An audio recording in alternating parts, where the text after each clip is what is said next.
the four-part death contemplation is these 3 points. How to develop death awareness, what to do on the cushion in the morning in order to run through it, and as you walk around every day.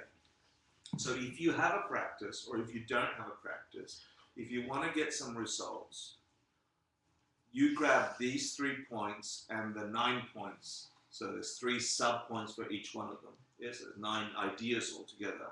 And in the monastery, they would memorize them in order, and then memorize them backwards, and then try and jump. Number 2 is this, number 4 is this, number 6 is that, all the 9, yeah, until they got that. So you got that review meditation first. You sit there and you do that. Until you get the essence of the ideas, and you begin connecting ideas to these taglines. Death is certain, yeah? Time is uncertain. Only thing that helps you is going. And now they're just the beginning of a foundation. They're just like the 3 corners of a triangle. You haven't done anything yet.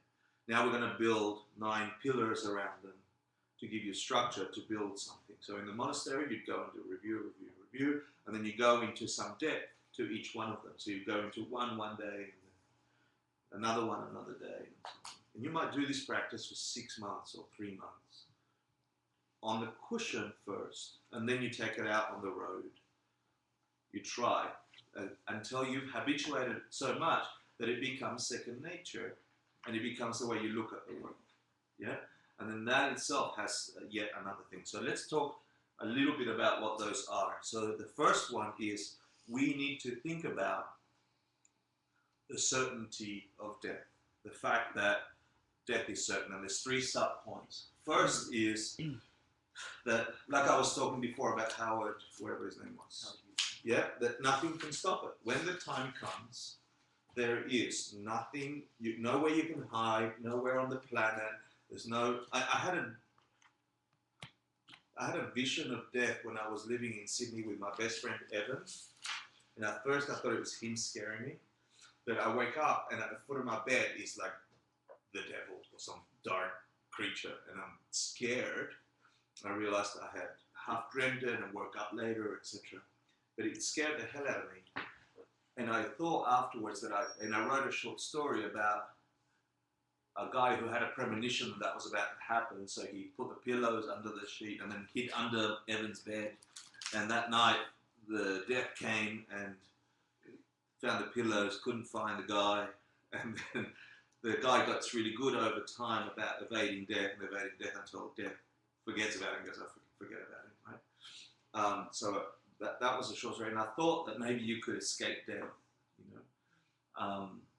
But the fact is, for every creature on the planet now, there is no evading it. When the time comes, it comes. And there's no hiding, there's no grasping, there's no grabbing onto anything, there's no pain with diamonds, there's no hiring the best doctors.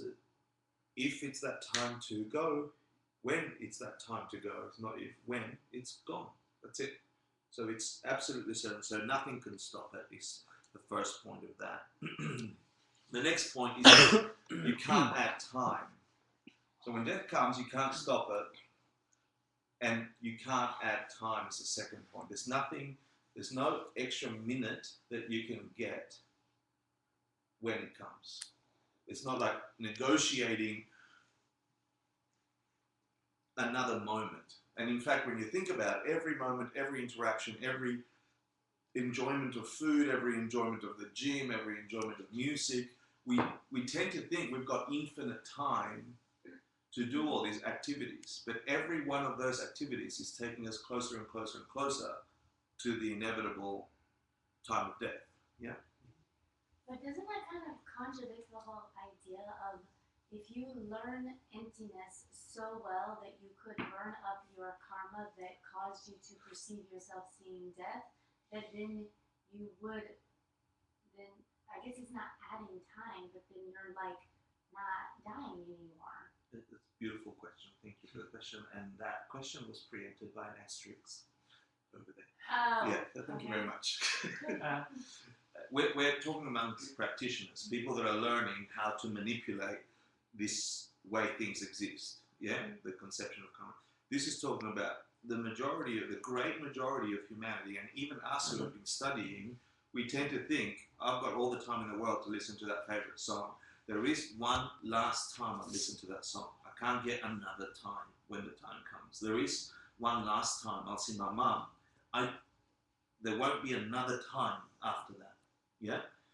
But you're absolutely right. That's why the asterisk. Someone asked in the 90s the same question. I think actually it was Fran. It was Fran Diane. She's like, hold on, but I've been doing Tara meditation practice, which is supposed to extend life, right? Duh. You know? So we're talking about two different things. We're talking about nominal existence and experience of life. And even for practitioners, we tend to go into this normality of things. Yeah? And of course, that's the whole point of this practice, is to recognize this and then do something about it. And to the highest practices, actually destroy the conception of death as a projection on your mind stream. So it's not, so you killed death. Yeah? So absolutely, yes. But what does that mean for you as Hector, or me as Stephen? How do you mean, what does that mean? Like, if you did that, the Stephen would still die, but my mind stream would still have the wisdom So this of not dying, or would know that it's a change and see my next change. But not as an identified Stephen. Right. Not like, because you lose that conception. Right, but that's what it means. It also means there is no fear at death. There's no, like, as soon as we're born, you're marked. Like the fact that there is this kind of life, this thing, it means this got to end. It was brought about by causes and conditions that change. Yeah, dependent arising means it must finish. This thing, the physicality. The mind that perceives in this way continues. And the point of Tantra, the point of the higher practice is to engage that thing that continues, engage that mind, and understand how this conception of I am Steve, and I am this body, and I am these ideas, and I am these thoughts, and this identity gets deconstructed until you can transform literally from your own projection into this entity that is beyond Steve, that is past, present, and future if you reach Buddhahood. So there is no Steve then, there's just a projection of an enlightened being for that thing you formerly called Steve. Yeah? And the point of Tantra, the point of the secret practices is to reach that before this gets you, before the facade of I am this form and these ideas and this conception and this personality, and I've always been this way. It's bullshit. We've never all been this way. We're forever changing from one thing to another, and some ignorance tells us we're the same. Yeah? Breaking through that veil can happen in one lifetime, is the point of Tantra. And so, making efforts towards that is the highest virtue. If you can transform. And then to show other people how to do that, even more so. But it requires extraordinary, superordinary effort, because it's so overwhelming to think we are just this thing. We're nothing like we started. What the hell makes you think you're Steve? You know? What the hell makes me think I'm Hector? What the hell makes me think I'm human? I am. I think I am. Of course I am. But if you analyze it, I am nothing like the creature that I studied physically, forget mentally. And if that is possible, then why isn't that possible? Is that where the pain at death comes from? Mm-hmm. Is it, so I think it was you that when you were describing death, you said it was like the most painful process we can ever go through. Is that just a manifestation of ignorance? Like if death is, so that pain is only going to occur if you have ignorance attached to the identity of being. Would it be as much ignorance, like, okay, because perceiving death then is a form of ignorance, but but you could still die having some sort of wisdom about dying. Well, then you might not call it death. When Venerable Rabina was here, she gave a teaching, and something that really struck me was she was talking about Lama Zopa, and I forget where he was from, Nepal or Bhutan or in Tibet, but he was like walking in the hills and the mountains, and then there was a bridge, and across the way he saw people that were white, and he'd never seen people who were white, so he was like rushing over to see them and greet them and be like, oh my God, hi, you're here. And he walked across the bridge, and the bridge broke, and he fell into the river, and he was being carried away by the river. And he was drowning because the undercurrent started pulling him down. And he had the valid experience, via what she said to us, that he had the experience of saying, oh, the person that is known as Zopa, or his full name, is about to die. Without grasping at it, without going like, but like his body was going to try to save himself, but he was having a valid experience of saying the person who is known as this is about to die, which is a separation from the Nick is gonna die. What happens if I go to bed tonight and I don't wake up? That's me attached, right? Versus like that, I can't even imagine that perception at this point where the person is known as Nick is about to die. You know, that is such a, I feel like that's what you're talking about. No, that's good. That's good.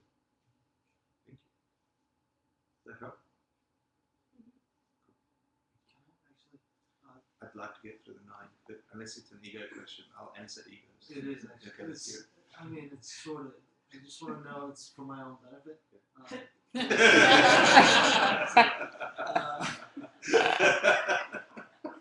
want to know if there's any teachings or any talk of experiences with death for people who come back, and that's the reason it's selfish is because I had that happen to me when I was there. So Say that again. Are there any talk of people who die and then come back? Yeah, and I think the Tibetan Book of the Dead talks about that a little. You personally had that happen to you? Wow. I can't recall anything specific to that, but I feel that there must be something.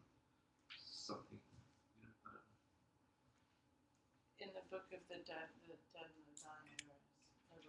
the second one.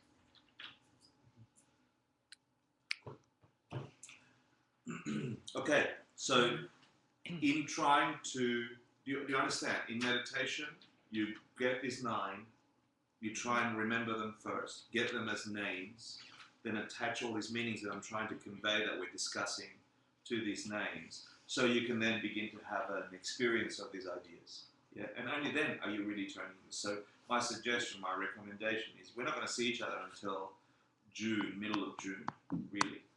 What better thing to do than between now and then, whatever practice you have, unless you've got a formal practice with another teacher and you're going through that like a sadhana or something like that, wake yourself up. This is a good practice and a consistent practice, enough flexibility in it to get a result. And test it. Test what it would be like to remember these, look for these, walk around, experience these, meditate, and escalate and escalate and escalate until you, for your own self, see the result of this, which is what I'll come to at the end. Yeah. What do you think the third idea around the certainty of death is? If the first one is you can't stop it, you can't buy time. You can't choose how. No, cool. Says even if you recognize these things are threatening you, even then there's no time to practice. Is that right? No time to practice. Yeah. Because even if you recognize these things, it's coming. You're not. You can't buy any more time. If you decide, okay, I'm going to do something to figure it out. We are so busy taking care of this thing, feeding it and clothing it and sleeping it and interacting with each other and discussing all these different ideas that there's hardly any time to make a dent into moving out of that conception. And the example that was used, that if you go on to a retreat, for example, let's say we all get 2 weeks of holidays a year, right? Or some of us do, some of you do, I don't know, Yeah. Okay, all year holiday. What do you do in 2 weeks except collapse and try and re-energize for the rest of giving to this life? And the same for retreat. You might have a 10-day retreat, but the first 3 days are really that collapse. And like, oh, I can relax a little bit. And then, you know, you try to generate some practice, which will take you 2 or 3 days to get into a mode. And then it's time to unwind that practice, because then you've got to clean up the cabin and get in the car and go back and do some work. So even if you do make an effort to say, I understand enough about karma and emptiness that I could probably do a dent on this conception, and you're willing to, there's hardly any time. Didn't go 3-year retreat and say there wasn't enough time. Well, yeah, actually, that's right. They're sitting there going, most of them are like, I think I could go another 3 years. It feels like it was too short. Because some of them felt they were on the verge of something amazing. And they're like, we are just getting the first 18 months, we had to overcome whatever obstacles. Then we got into some kind of sweetness, which was quickly interrupted by you coming out, got to organize a bank account on the internet. It was harsh, and most of them said, I would continue. And many want to go back quickly. Yeah. So the second point, do you remember the second of the 3 points? Deadly certain. Time is uncertain. Okay, let's see what those 3 are. Remember the compass in the continuation kappa, and these worlds get destroyed and so on. Lifespans move from 80,000 years to 10 years and continue to cycle. Yeah, that's one way to interpret this. So the idea that death is uncertain is that really there's no fixed time when you will die. You think that there should be some kind of order, right? Good people should stay alive longer. Bad people should die first because they're naughty. But it doesn't happen that way. Yeah, old people should die first because they came in first. They should go out last, right? They should go out first, and then the young people should last a little bit. And that doesn't happen either. Some people are born and they're dead when they're born. Some people die when they've been born. There is no order to the way it seems that in this world there is no order in the way we die. It's fluctuating like the existence that we have minute to minute and eon to eon. It is fluctuating and uncertain. And it was interesting to hear Geshe Michael talk about this, because he was saying some people gave some objections about, you know, that we're living longer, or penicillin seems to work, and, you know, like we can make some kind of dent into things. And he had this beautiful explanation from a karmic perspective that say, whatever it is that seems to be affecting us, let's say we're all dying from atomic bombs, or it's just an expression of our collective karma, virtue or non-virtue. Yes, there is a delivery vehicle for every karma we possess individually or collective, and that will be in the form of a bus running you over, or a medicine that keeps you alive, and a cancer that's cured. But it's not, if it was the chemo, then that chemo should work for everybody. It doesn't come from the chemo. It comes from the karma of the individuals connected to that chemo. And so the fact that we could die of anything at any point, and we don't know when, is also a projection of our karma. Yeah, it was really beautiful to hear that. I hope you get a sense of that. Yeah. When they use uncertain, is there a word for random, or uncertain and random are not the same? Yeah, no, it's not. Nothing is random when there's karma. Nothing Yeah, okay. yeah. Except the karma of uncertainty, right? So you can have a karma to perceive randomness, yeah, to seemingly random. Yeah. Cool. So no, that everything is caused.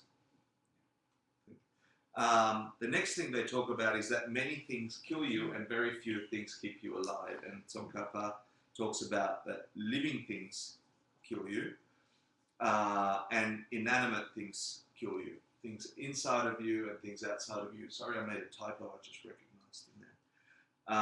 But in terms of living things, you know, you could die from an elephant running you over, to a mosquito giving you a disease, to a tiger eating your head off, to a tiny bacteria in your body, and you will die. So a living thing can kill you. An inanimate thing can kill you. The very things, another line is that the things that keep you alive will switch and kill you. So the house that you took shelter in could fall on you and you would die. The thing that sustained your body, the bed and so on, could kill you. But in the things inside and outside, they went much deeper. They talked about the 4 fundamental forces of earth, water, fire, and wind. Not in that you have a tiny bit of dirt running around your system, or there's a little fire going around your system, or a little tiny fire. It's not that. It's each of these 4 elements have. If you've been to an Ayurvedic doctor recently, and they work with these fundamental energies, the idea or the energy of earth has, each of these have 2. I don't think I can remember them. Hardness and solidity. Hardness and solidity. So the capacity of hardness and being a solid thing, that combined is what they call earth. For water is fluid and liquid. Yeah, so it's got this flowing motion and its wetness, flowing and wetness. Yeah, creates the water element, and so on with fire, and the wind has got the capacity to shift or something. These 4 energies within your system, whether they appear as cells or bone or blood or whatever, these are forever in conflict, the Dalai Lama's doctor once said. And that health is just an accident of these being for a moment in balance. But the majority of humanity is having conflict between these things, and that are fighting, these energies that are fighting each other. Yeah, forever trying to get in some kind of equilibrium. When they do, we call it healthy. The rest of the time, there's more hardness, there's more wetness, and so on. All these energies in your being. Yeah, and we call it by different things, cells and blah, blah, blah. And at the time of death, they begin to have this domino effect where one knocks onto the other, dissolves into the other, and so on, until your body, the thing that actually sustains you, kills you. The very thing that you were born into is the thing that kills you, auto-destructs. Even if you were locked in a room and completely unattacked by insects or houses or anything like that, if you left everything perfect, your own body would kill you. Yeah? So that's the inside energies. I wanted to shout out that the Ayurvedic doctor will be here next Tuesday for only $25 donation. Awesome. Wow. Please go see him. Yeah. Anything else I need to tell you? Imbalance, body kill you, cars, walls, keep you alive, kill you, food. Yeah, the things that we think sustain us. We go and get food, then you get food poisoning, you're dead. The things that we take shelter in. Finally, do you remember the word Shinto? Yeah, hidden. What do you mean? Very hidden. Very. Yeah. Shinto kokyu. Very. So body is very delicate and easily hurt. And they say it's like a bubble. That even the tiniest bit of bacteria at the end of a finger prick can destroy your entire body. So that's about the time of death is uncertain. At any time you could be encountered with any of these things that can kill you inside or outside. You have a fragile body and you really have no clue about. There's no rhyme or reason as to when does human life get killed? When does it end? When does it die? Is it because you were mean?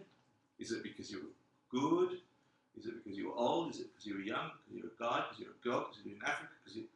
Some people in Africa live 110 years. Some people here live for 2 minutes. There is no apparent rhyme or reason, other than if you go deeper into the teachings that we've been studying, they say that this life is really the result of causation from a long time ago. So it doesn't matter that you were super good now, with or without wisdom. You're getting the result of what karma you've got from a long time ago, producing the experience of human, with these afflictions or those afflictions, with these benefits or that benefits, with a lot of money and a healthy body or an unhealthy body and no money. It was produced by causes and conditions from a long time ago, from previous lives. So it makes sense that there's nothing you can do here, like the order you were born makes you die. You know, it makes sense that there is no sense in when you die. And the last point, what was that? Okay, and so. Oh wait, I have a question. Yeah. And the last one, it said life in this body is death, not, and you wrote Nagarjuna and breath. Yeah. What was that about? That was Nagarjuna? my own secret code, to remember to do something secretly while you were watching. Did you catch it? No. Nagarjuna was obsessed with the idea, thanks for pointing that out, I forgot. Was obsessed with the idea that life is sustained through these two tiny holes. And for 20, 30, 40, 50, 60 years, there's not a second that air is not moving through this hole or this hole. And he says, well, why doesn't it get blocked? You know, there's no car that we've got here that's more than 50 years old that works still naturally without some kind of maintenance and so on, right? That it's fascinating to consider the thing that's sustaining us, that through these two tiny holes, the essence of life comes in and out of these bodies. But as soon as there is no more air coming in, there's no time, you're gone, it's finished, right? And so when there was something to that, I think, but I haven't researched it, I just pulled it out of the notes because I thought it was interesting, but thanks for bringing it up. Okay, here we go. Last is Only Dharma. yeah. So what was the first one? Yes. Certain. And then what kind of things were you supposed to remember about that? That nothing can stop it. Yeah. You cannot buy time. Yeah. And there's no time to practice. Yeah, so even if you do have a little bit of time, like you don't have much time anyway. Yeah, that's great. Cool. You have to think about this not as another list. Yeah, you have to begin to integrate. And for me, this part is important because you've got to conceive of dharma as what dharma really is. Yeah, what's dhar from the Sanskrit? Something that holds its own nature, right? Something dhar. And it came to mean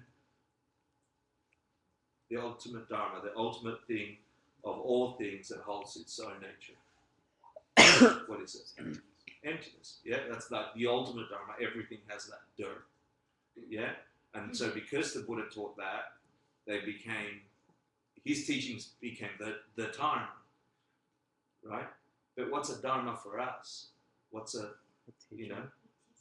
it's a teaching, but what's it really? A realization. A realization, right? For you, it's like a knowing. It's your knowing. So when we get at death only dharma, think about it in those terms for you. So, Geshe Michael talked about this amazing. At the point of death, he said, the point of only dharma can help you. You imagine the dissolution of your body, the death process of your body, the one we saw last week where the physical elements begin to shut down from the Ayurvedic point of view, the earth dissolves into water, dissolves into fire, dissolves into wind, and so on, and those domino effect. If you're really conceiving of that as me, Hector, or you, Sarah, etc., you think at that point, it's certain, the time is uncertain, there's very little that can help me. You begin to lose the connection to your outer world as your sight shuts down, as your body begins to shut down, as your lips are unable to move. As you begin this closing out process, you lose connection with your family. There's no mom that can help you, no sister, no brother, no lover. There's nothing they can say or do. Not only that, but the fact that you're losing your faculties means that you are reduced from having that extension of you to not even being able to hear them should they be speaking, to not even be able to see them, and you are in such state of chaos that you can't even hold a thought of them. You begin this, as the domino effects happen, that your body begins to shut down and that chaos begins to the point where electricity to the brain disappears, the body, which is where the mind rests on, begins to break down because it's got its own causes. Because this thing is breaking down, the thing that rests upon it and has been connected with it and flowing with it begins to have a amplified chaos as well. And that chaos comes in the form of hallucinations, which you see in the Book of the Dead, etc., etc. Right? So then Geshe Michael talked about this beautifully.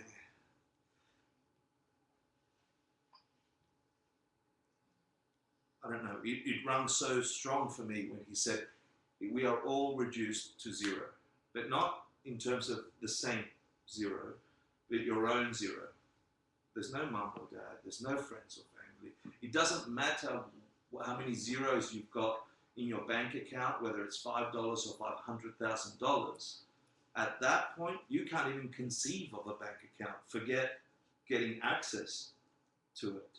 It doesn't matter how many, whether, like I said before, whether you lived on the street or you lived in a magical house. The body is breaking down and your mind is all that you've got. That's the Dharma. That's the Dur. That's the only thing that can help you. The imprints that you've got in that thing and what you did with the majority of your life has pushed enough imprints on it to give you the propensity of the type of thing you will continue to be in that hallucinatory state, trying to reproduce or recreate your existence, or to come to, or to continue. That grasping, if you have ignorance of grasping, will just be what you've habituated over this lifetime and whatever previous lifetimes you've accessed. So it was, and then he says, you know, in the West, we have this misconception that because the body stopped, the mind must have stopped.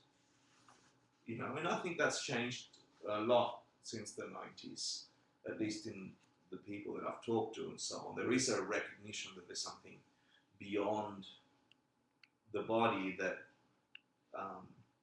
that is some form of being, right? But for the grand majority of humans who are dying tonight or will die next week, or there is no understanding of this process. There's just the experience of the breaking down. Whatever you had, whatever you spent all life doing, accumulating knowledge, unless the knowledge has some kind of internal impact, accumulating possessions or accumulating status or accumulating friendships, or whatever you've spent an entire life accumulating, at the point, just before you enter the bardo, at the point where the body is breaking down and the brain stops working and there's no basis for the mind to rest on, at that point, all that shit may as well be on Mars. Your house may as well be on Mars. It's as inaccessible as that. It makes zero difference to all of us. And that's what, when Geshe Michael said, you are reduced to zero, we are all reduced to a reset button, at which point we have, and that's link 8 and 9 of the Wheel of Life, at which time you go from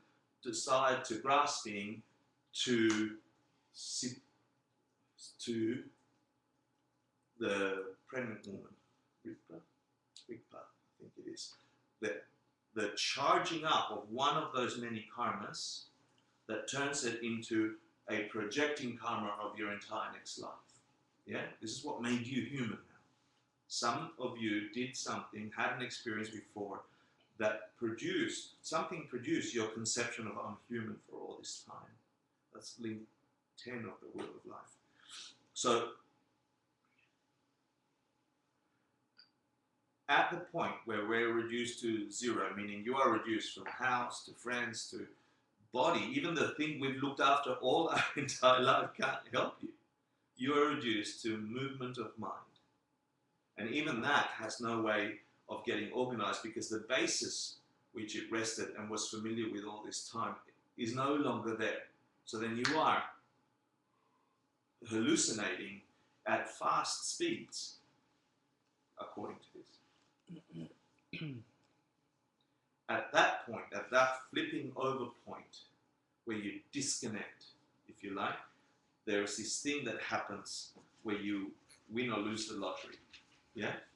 And Ken Rinpoche used to say, he used to watch the lady get the lottery thing out, he used to say that's what's happening to everybody.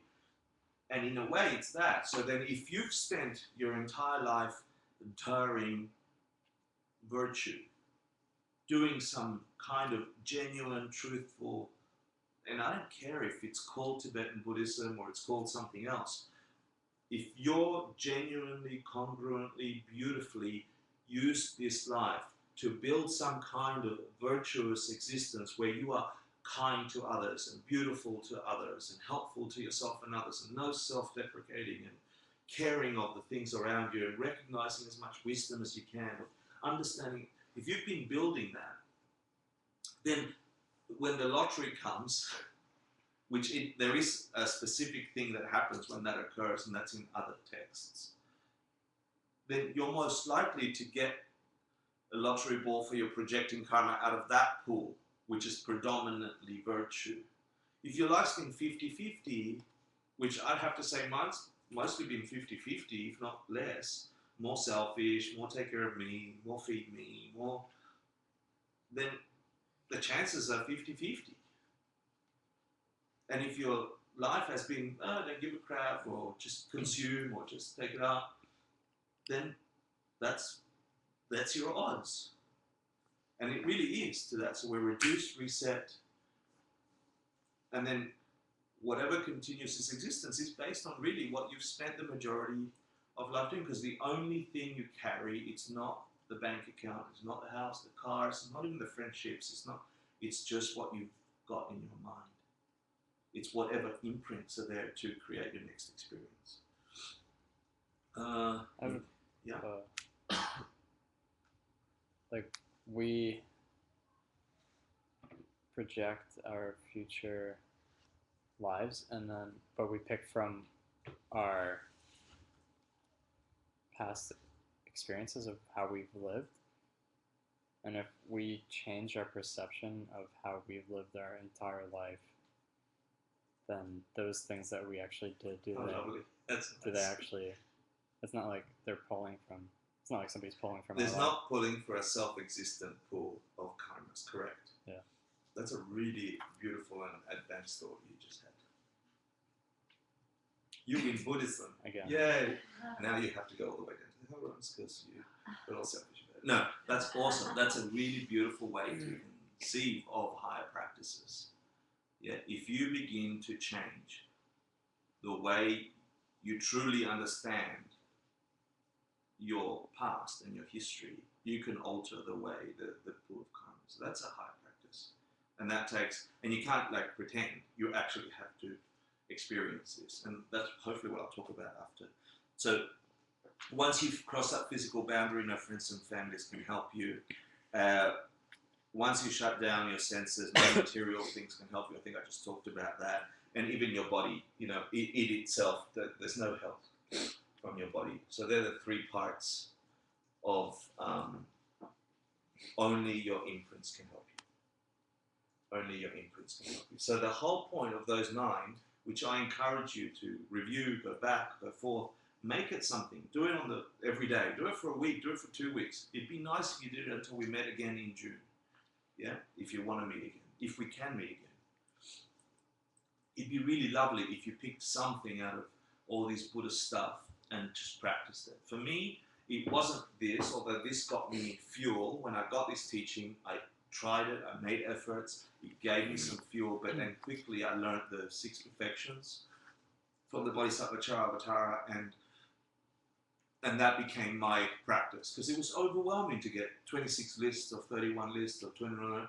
It's good to get a summary, then pick something and practice. And my advice is, if you practice this, it will ignite something. It will give you a result. But I can't do it for you.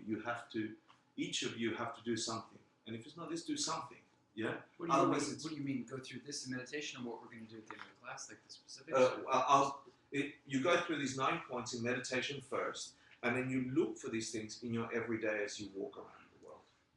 Yeah? And you get a deeper sense of this, and the result of this should give you these three resolutions. You get the point here is that thinking about these nines, you should come to these three conclusions, if you like, right? And that they're connected to those three in a different way. Once you know you must die, you begin to, I'm going to put, truly practice Dharma. So you might have learned the basics, but once you've practiced the 9 points enough and you get to know that you must die, and if everything I said had truth in it, and if that was the case, really the case, and you internalize that enough, then you begin to truly practice Dharma, not pretend practice Dharma. Yeah, like I have and sometimes still do. There's nothing wrong with pretend practice Dharma. We have to do that step before we can internalize it. It's like you get the building blocks of the puzzle pieces, and then there's some conception until you see the puzzle piece come up. But a puzzle piece by itself doesn't give you the big picture. You need the next puzzle piece and the next puzzle piece. And then you need to put them together, like in 3-year retreat or something. Yeah? And if you have a piece missing, you spend the first 18 months recreating those until that opens a vortex into a reality that was always there, that never wasn't there, and they lived happily ever after. For begin to practice Dharma, what this really means is some kind of the three principal paths, some kind of realization of renunciation is healthy, definitely accessing bodhicitta in your day-to-day. Definitely looking for the lack of inherent existence, how cause and effect and emptiness are the same thing, are the different sides of the same thing, dependent arising and emptiness. Looking for this cognitively. This is practice Dharma until you get realizations. And then the puzzle piece begins to shape. The next part is the resolution you would come to is once you know that you could die at any time, and many Buddhists get all caught up in this, you quit work and you take up Dharma. And so hippies go to Dharma Mountain and they don't earn any money and then they're a leech on everybody else. I'm not saying that about everybody, but I'm saying that about the nature of us to say, yay, I can give up working. If you're forcing your existence on somebody else's effort, you're using up karma. Yeah? You're using up virtue. If you have a conception that, hey, I'd like to have nice things, and can you give them to me? You're using up virtue. Not only that, you're actually using somebody else's thing. Unless it's a higher different practice. But that's fine. So what does quit work and pick up Dharma mean? I think I'll put it up there. The idea is, yes, you work. You find some kind of work that's not so taxing that you are completely collapsed. You find some work that allows you to get to know what the hell is driving the machine of your existence. You pick some work that will challenge you enough to overcome your main affliction. So if your main affliction is vanity, like San Maglia, no, that was a joke, you'd go and work for fashion, you know, and so then you're forever confronted with all the vanity that you have to overcome. You know, it was a joke about San Maglia. If your affliction, your main affliction is anger, then you go and look for some kind of livelihood that is enough to sustain the kind of life you want to live for you to be able to practice and internalize and get to know your existence, but maybe something that will remind you of how you need to overcome anger. And then giving up the world means giving up your self-existent attachment to worldly things that. And if you don't do this step, you get stuck in, I'm going to buy a house, and we've just covered what happens if you do have a big bank account and a big house, or a little bank account and a little house. It doesn't help. But it does help to sustain you while you practice.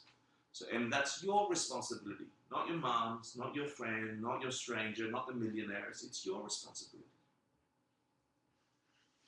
So then, do you choose to take charge of your existence or not? And this is a hard one. So when we see this one, you know, once you know you you could die at any time, you quit the world and take up Dharma, many people have gone, great, someone pay for my ride, please. But I don't mind if they're really going to go to 3-year retreat, for example. I'm more than happy to help and provide. We should. Yeah, holy activity. That in particular, amazing. Right? But then it can be a nice escape from responsibility. So you're supposed, one of the Bodhisattva ideals is you're supposed to help everybody. How can you help everybody if you don't know how to manifest into the world what the world needs? Yeah, if it's karma, then figure out how to manifest it and do it to your capacity. Yeah, that's enough lecture of that. That's my pep talk. And last one was, once you know that if we're going like this, remember the 3 are, death is certain. Therefore, once you know you must die, you practice Dharma. The time of death is uncertain, so once you know you could die at any time, you give up the worldly things and you take up Dharma. What would the third one be? Only Dharma can help. So when you start. When you know that nothing else helps, yeah, you then practice Dharma. Mm-hmm. What does that mean? Don't waste your time. Yeah, it means don't waste your time. If you, I live in Bushwick, as you all know, everybody's got a brand new opinion about all the wonderful new crazy things, cat apps included, that we could be interested in as humans. Yeah? The new book, the new hypothesis, the new this, all these different worldviews, you know? There is an infinite number of worldviews. There is as many worldviews as there are creatures on the planet, and there's many creatures being born all the time. So once you get the basis of these resolutions, or the basis of the death awareness habituation, you then get serious about choosing what you allow your precious mental real estate to rest on.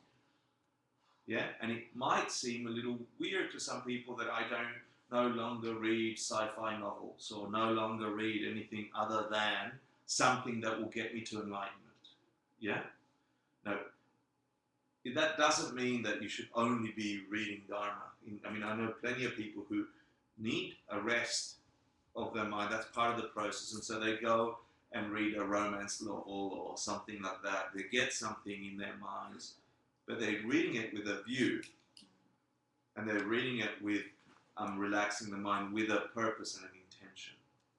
Yeah? We have precious little time, really. Precious little active time, or time where we have control, seemingly control of our faculties.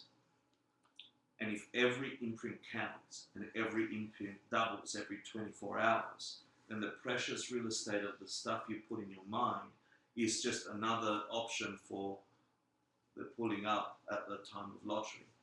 Yeah? And it's not for the time of lottery, but rather, I think, for what Stephen was saying, if you could transform now, if you could change now. And so then I want to share with you an easy way to do that. Does anyone know what namdak is? You've been studying or cheating. Yeah. So it comes later on, but there's nothing stopping us from practicing this way. If we have enough understanding of karma and emptiness, if the 9 points we just covered and the 3 resolutions are true, and you've reviewed them and understand them, whatever, this should drive you to something. The world doesn't have to be the way we see it, but it is the way we see it for us. So how do you transform it? And it was something in what Stephen said, which is namdak, see the purity. And this is where you have some kind of pronoia that the entire world, every movement of the world, every sound, every image, every experience, every suffering, every goodness is a conspiracy to get you enlightened. That every person in front of you is only there to help you get enlightened so you can get everyone else enlightened. And that's a beautiful way to walk around the planet. And then you look at the most horrible thing in your face and you recall, what is it behind that that's trying to get me enlightened? you look at the most beautiful thing in front of you and you say, why am I so fortunate to see this? And why am I being pushed to get enlightened? And you use that capacity of your mind, the beautiful imagination that we have the capacity of as humans. And you do that for the sake of others as well as your own, really. And then nothing hurts you. And everything is a conspiracy to get you enlightened. And then that creates the courses for enlightenment. And that's what it is. Yeah, let's do that. Thank you.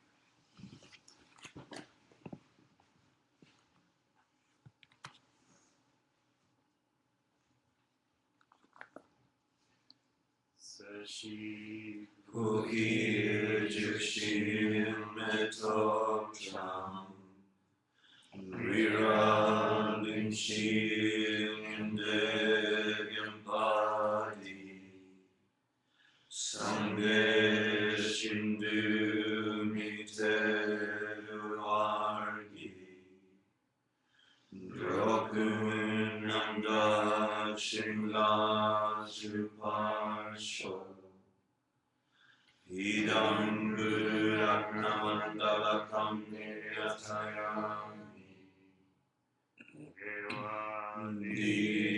Digoku Sunam Yeshe Soksokshin Sunam Yeshe Rejunwe Nampa Kunito Parsho. If you could just make sure that whatever movement of hope, realization, and goodness you've had in this course or any previous course in the last few minutes or in the last 10 years, collect them and throw them, scatter them throughout the world to every being that can wake up, however you imagine that, truly and really existing in their hearts, knowing that at some point that will ripen into them, every being you know and not know, every being that is here or is to come, can wake up, can have the energy and the potential to wake up. Really, give it away. Imagine the world blossoming.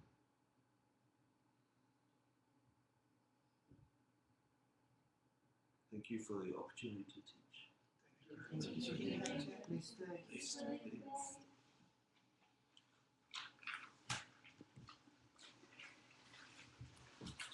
Thank you.